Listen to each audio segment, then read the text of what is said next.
Hello, I'm Barry Daniel, and this is the podcast of the Middle Way Society. Our aim is to encourage a universal approach to living a more integrated, ethical life, avoiding dogma or any appeal to authority.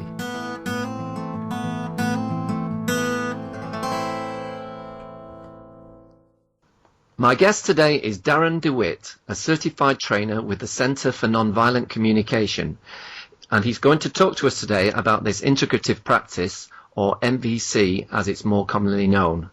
Daren, welcome to the MWS podcast. Thank you, Barry. I'm pleased to be here and to be sharing with you something about nonviolent communication.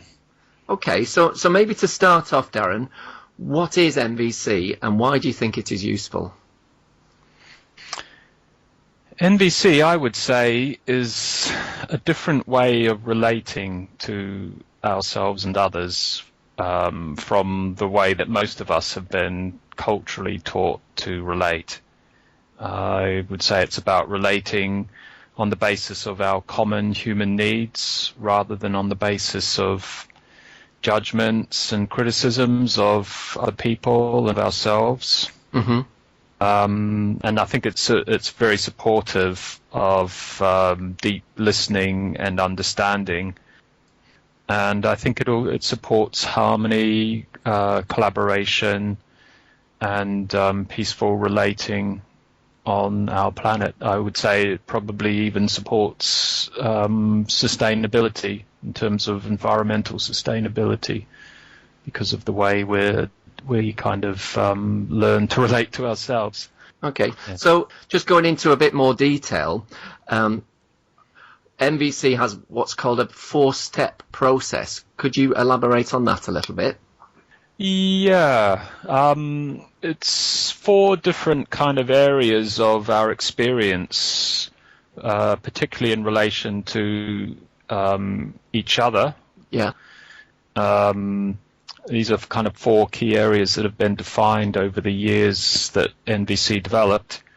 And the areas are to do with how we sort of describe and talk about our experience with one another, what we're observing, the observation, mm-hmm. How we talk about how we're feeling in relation to one another, and that's the second of the 4 elements in this process. Then what our needs are, the needs that are generating our feelings. So we all, in NVC, we believe that everything that anybody does or says, they do or say to meet human needs. Uh-huh. So that's a very powerful place to go in relating to people, is to go to the human needs that are alive in us and in other people. So that's the 3rd element. And the 4th element is what we call requests, which is about if you've got some needs that are alive in you that aren't being met, what do you want to ask of other people to get those needs met, and how might you ask it, and kind of when, all those sorts of things. So you've got these 4 ingredients that make up a kind of 4-step process. An example would help, perhaps? Yeah, definitely, yeah. Yeah, okay. So say for instance, maybe you have a relative that's maybe they're unwell, that they have an illness of some sort, and you've been speaking to them, and they say, you ask them, could you sort of phone me back in a week's time and let me know how you're doing? And they don't phone back, and the kind of another week goes by, and you're feeling really worried. In fact, you might be feeling several things. You might be feeling some frustration because, they said they would phone you back and they haven't. You might be feeling really worried, for their well-being, for their health. Yeah. And you might also be feeling kind of confused or puzzled or curious as to why they haven't got back to you. So you can have all of these feelings. And actually, quite often we don't even necessarily kind of notice we have these feelings, and we're often kind of more in our heads, sort of, kind of criticizing them, like they never get back to me, we're sort of thinking, they never get back when they say they will, and they don't care about me, they're only thinking about themselves. Or maybe we judge our stuff. We sort of think, I'm too pushy, I'm always intruding in their affairs and I shouldn't have asked them to get back to me. So we have all this kind of dialogue going around in our heads. That's the judgment and criticism going around in our heads. But actually what's underneath that, or what's really in us, is these feelings, the frustration, the worry, and the kind of curiosity, the puzzlement.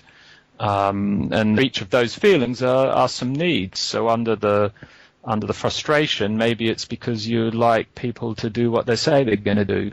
So if they say they'll get back to you, you'd like them to kind of honor the agreements they make. Yeah. And under the worry is probably the need for their well-being. And then under the puzzlement and the curiosity is a need for understanding. So you might want to actually communicate something to the person. So you might make an observation. You might say, so you phone them up and you say, hi, maybe you kind of, a little bit of something introductory. And then you say, look, you said you'd get back to me within a week. That's an observation. Yeah. To let me know how you were getting on. And that was 2 weeks ago. So that's all observation. Yeah. And you might choose one of your feelings to express, so you might say, I'm worried about you. And and then you might say your need, which is, I want to know that you're okay. And also I just want to keep up to date with your progress. So, those are your needs. Yeah. So then you make a request to meet those needs. So you might say something like, would you tell me what happened that got in the way of you sort of phoning me back?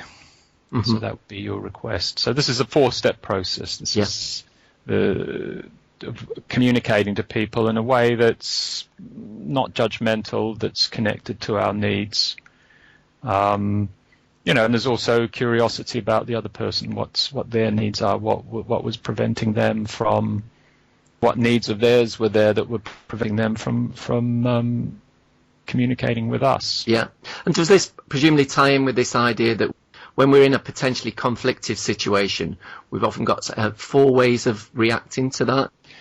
Yeah, well, there's 2 ways that are more blaming. One is that we blame the other person, so we could phone them up and say, why the hell didn't you phone me back? You said you would, and this is just typical of you. Yeah. So that's one way of communicating.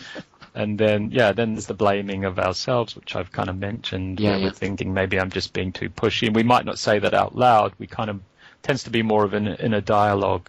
I'm just too pushy. I'm sticking my nose into their business and they don't want me to. And all of the, I really shouldn't do that. It's a really bad habit of mine. We sort of talk to ourselves like that. Yeah. Would you say the either the self-blame or blame others is arguably the more common way that we deal with conflictive situations?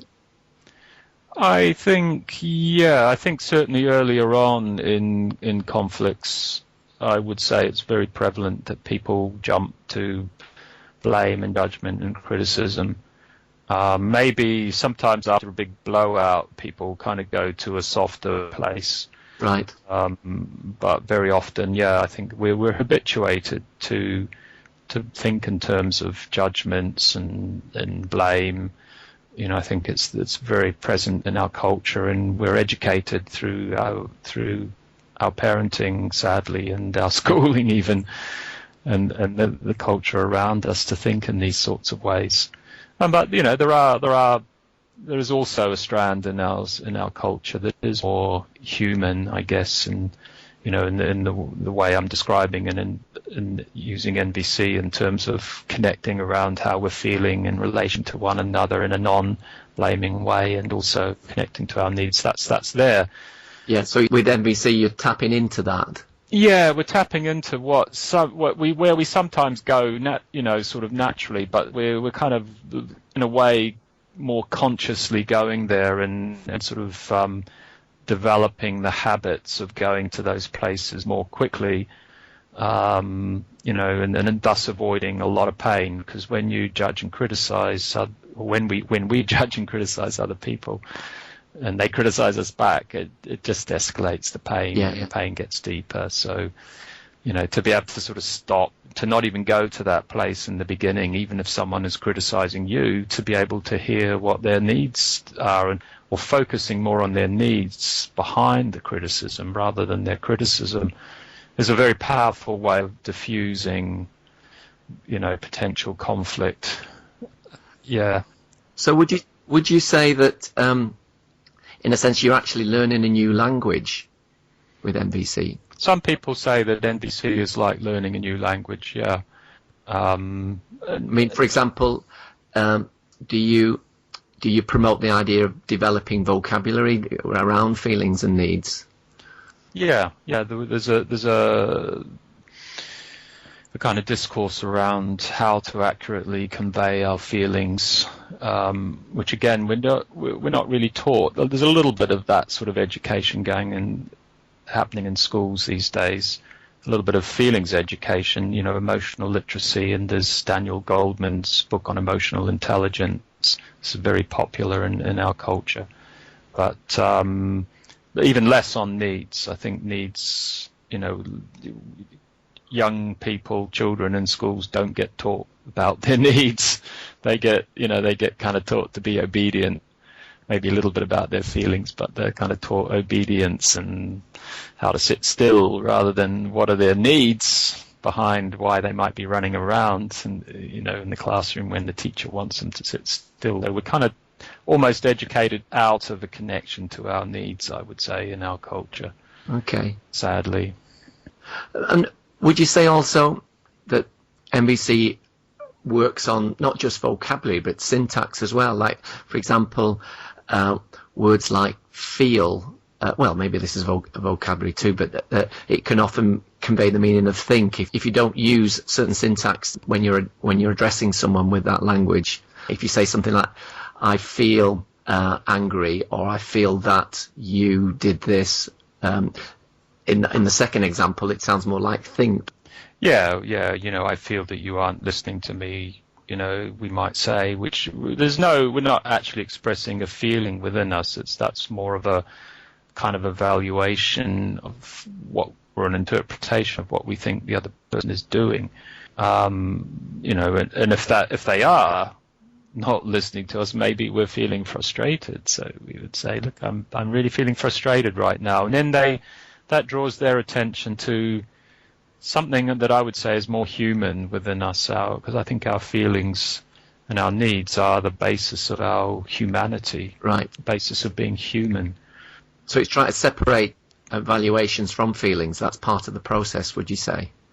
Yeah, definitely, and kind of learning to just simply focus on our feelings rather than the evaluations that we have of other people, because often those evaluations can be critical, like, I think you're rude, I think you're inconsiderate, so instead we'd just say, I really need consideration, I need to be talked to respectfully. And when we talk to others about, when we express our needs in this sort of way, it's easier for other people to hear.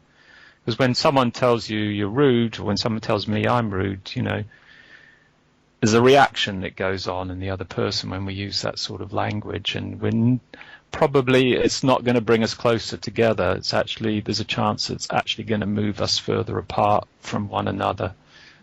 And NVC is about what brings us closer to one another, what helps us to understand one another, to connect with one another more deeply. Okay. What is MVC's approach to anger? I think NVC, the general view on anger, and it's not always the case, but perhaps often is the case with anger, is that it's often tied up with judgments, blame and criticism of other people, and often disconnected from our needs. So when we're angry or when other people are angry, we think of it as almost like a meditation bell, if you like. It's time to sort of connect inwards to ourselves when we're angry and find and connect with what the need is that's inside us. And if we connect to the need that's not being met, then we find that there's a shift. The anger shifts into, I would say, into one of three things. It'll either shift into something like sadness or upset, or it'll shift into something like fear, anxiety, or it'll shift into frustration. Mm-hmm. And I think all of those emotions are kind of easier to sort of connect with, to process than anger, because I think anger in our culture is often tied up with judgment. Yeah. And I think actually if we processed the feelings of anger, we'd find that we feel angry a lot less, and maybe we'd come to value it less. I think in a way anger is sort of valued as a way of communicating. I'm angry, or we throw a judgment out at people, and we think that that's going to help us to get what we want. Mm-hmm. I'm not so sure if it does. I think that perhaps more often than not, again, it creates disconnection from other people. Yeah, that makes sense. So translate anger into needs, and when other people are angry, just listen out and what they're saying, and try and connect with the need that's alive in them, and communicate in terms to relate to their needs, and you'll find that their anger will subside if we're connecting to their needs, and then we can have a useful discussion about our needs. How we can get our needs met, rather than who's to blame or what's wrong with each other. How does one express appreciation in MVC? Is that any different than we normally would do it?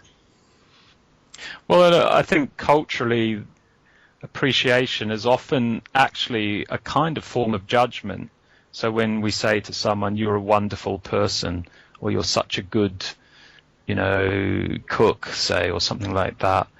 It's almost like a judgment of positive nature.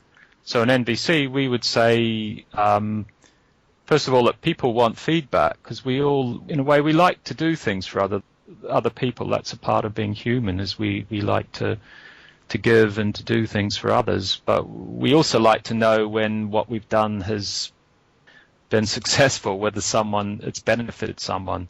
So appreciation in NVC is about giving people feedback. So we'd want to say, maybe a little more specifically what it is that they did. So, I really enjoyed this meal. I liked the flavors, or I liked the ingredients, that there were a lot of healthy vegetables in it. So we're being specific about what it is that we liked about the meal, and maybe, our feelings. I feel really grateful.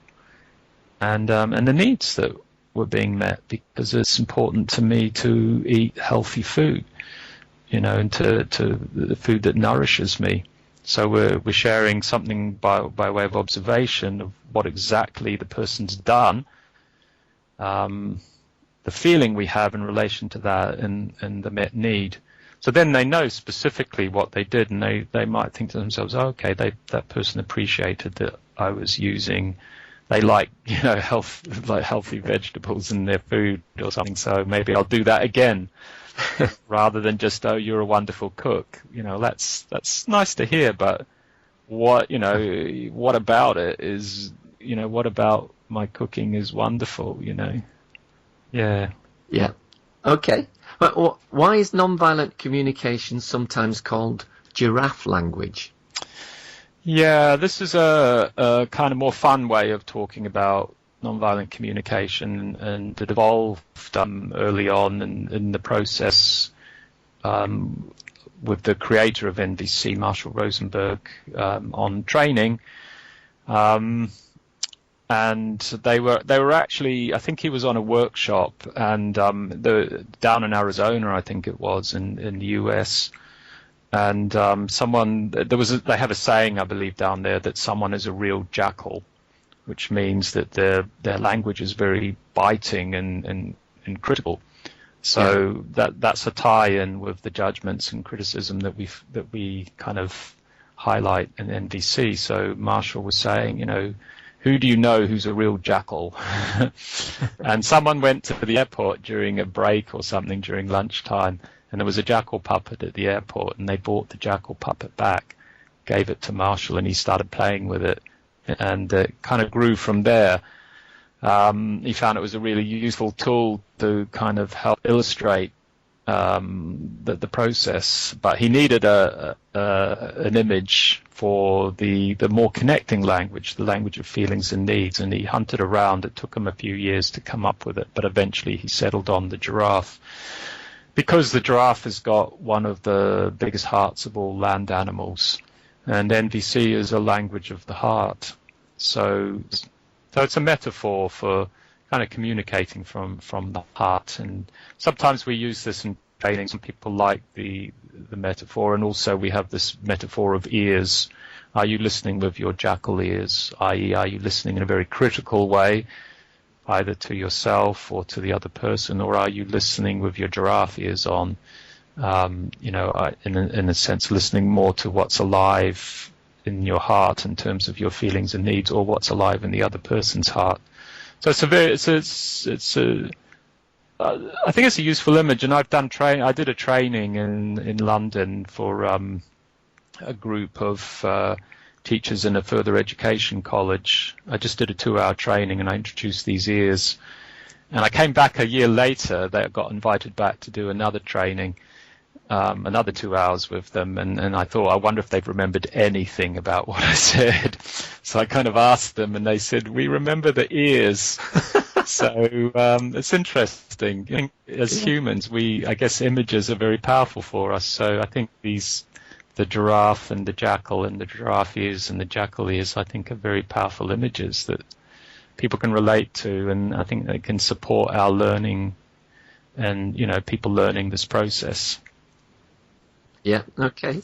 How did you get involved in MVC, Daren? And what about your own personal development through being a practitioner of MVC? I came across it, Barry, in the year 2000. I was working in a mediation project in East London, and Marshall Rosenberg had just written a book, his sort of the kind of core text of nonviolent communication, which is not called Nonviolent Communication, A Language of Life. And that first edition was called A Language of Compassion, but he changed the title later on.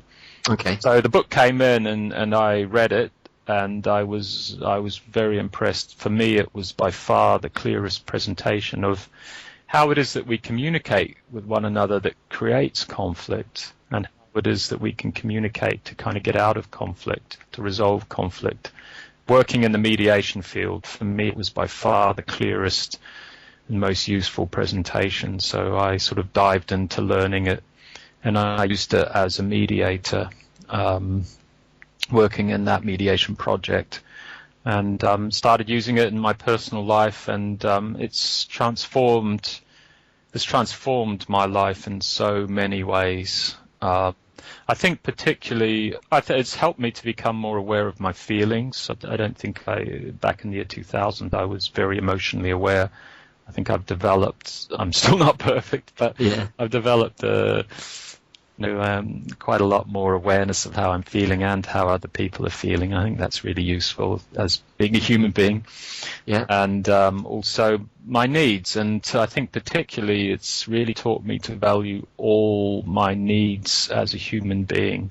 So maybe my physical needs, my interpersonal needs, and higher needs, if you like, to use that word, more spiritual needs. I think that all of them are valuable. All my needs are valuable. So I think it's helped me to become a more rounded and a happier person, because I'm looking out to meet all my needs, and I'm able to communicate and articulate them, to recognize them within myself. To communicate and talk to people, ask for things to help meet my needs. Yeah.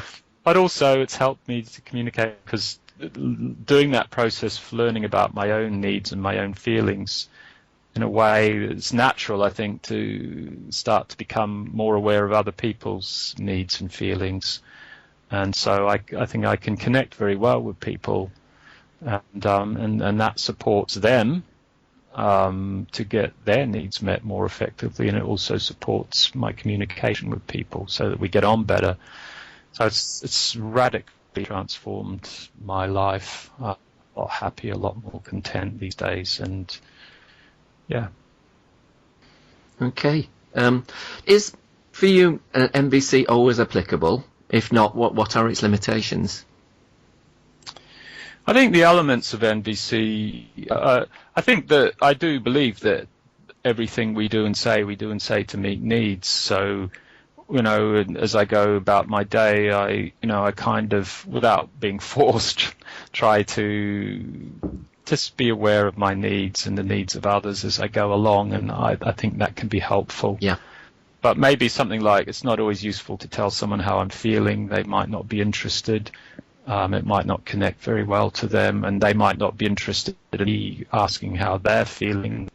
So, it doesn't always work. And I had an interesting situation, because I occasionally work with homeless people in London.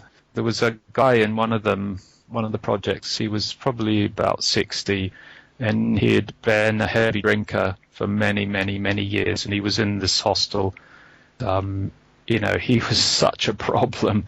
It was such a challenge to relate to him, and I was trying really hard to kind of do the NVC thing about telling him how I'm feeling and try to find out what his needs are. And sometimes he'd be shaking his fist in my face and swearing and shouting at me, which was scary, but I tried to hang in there. But what a lot of the others would do would basically be threaten to put him out on overnight on the street to sort of temporary exclusion, and then he would calm down. So in NVC terms, that's kind of like using threats and force rather than connecting. So I was reluctant to do that, but I actually I was finding it so difficult. And one day I sort of just said to him during one of these kind of, when he was shouting at me and stuff like that, I just said, look, if you're going to talk like that, I'm going to need to put you out on the street. And he calmed down immediately. It was like the only way the only thing that seemed to work. And he's like, I'm not a bad guy, really, he was saying, I was like, oh, well, it wasn't really NVC, but it seemed to work. So, I don't think it works in every situation, but I find it really useful in the majority of situations, or at least to have it in mind, particularly that we're all driven by needs, and so, what are you needing? What am I needing? Have that focus, I think, is invaluable in our world. Could NVC be understood as a process of breaking down dogmatic views about others? Yeah, I think so, to the extent that it's about, we often have judgments and views about other people. I guess we're educated to judge, to blame, to diagnose what's wrong with people. Yeah. And NVC is about what are you needing and what am I needing? So rather than judging you as being lazy and selfish, I'll look at my need, which might be I'm needing more help. Yeah. With what I'm doing, whatever that is, at work or around the house. So it's less rigid. Yeah, it's less rigid, and I'm less likely to have views of other people that are gonna kind of get in the way of us connecting. So I just tell the person, look, I really need some help around here. Yeah. They're going to hear that better than me telling them they're lazy or they're selfish or incompetent.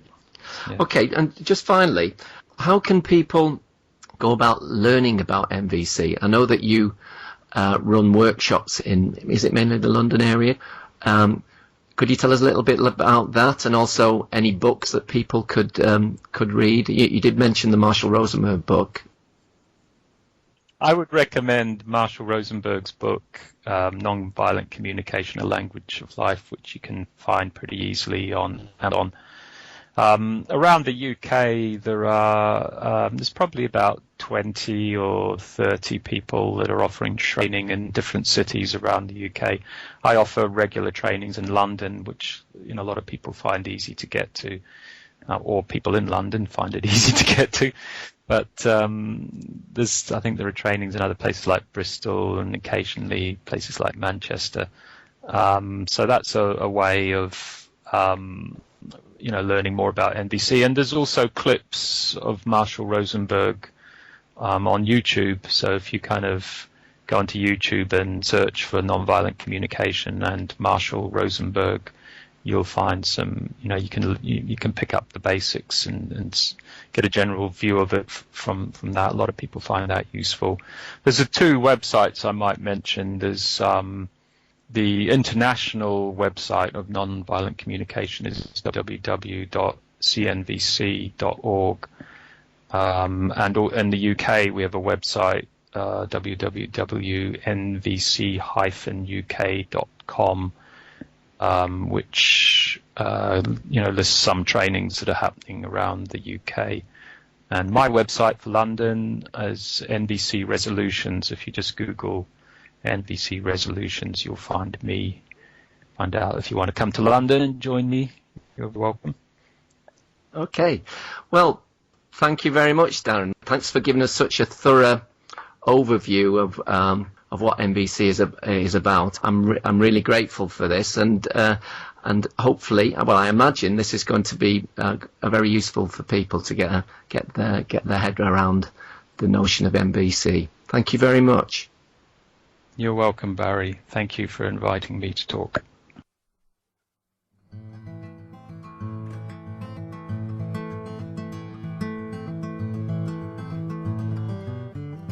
You can find out more about Middle Way philosophy at www.middlewaysociety.org.